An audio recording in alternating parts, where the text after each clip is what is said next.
Yadda za ka kare WhatsApp ɗinka daga hackers. A kwanan nan ana yawan yi wa mutane hacking a WhatsApp ɗinsu. To ga yadda za ku magance wannan matsala. Da farko idan kun danna wannan ɗigo-ɗigo guda ku za ku danna wannan rubutu na ƙasa inda aka rubuta parameter.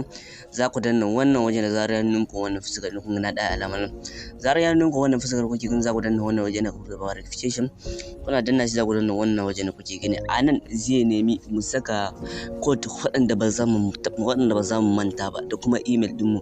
Da zarar ka saka su da kake gani shikenan yanzu babu wanda ya sai maka hacking a WhatsApp ɗinka. Shikenan anan zai dan yi mana sacin kaɗan, da zarar ya gama yi mana sacin kaɗan shikenan ka saita WhatsApp ɗinka ta yanda babu wanda ya sai maka hacking a WhatsApp ɗinka. Amma waɗannan code da ka sa kar ka taɓa manta su domin akwai wani lokaci idan zaka shiga WhatsApp ɗinka sai ya nuna maka sai ka cire waɗannan code da ka saka ma WhatsApp ɗinka. Misali yanzu kamar haka da kuke na shigo wajen zan yi mutane boy sai ya ce min sai na cire waɗannan code da nisa.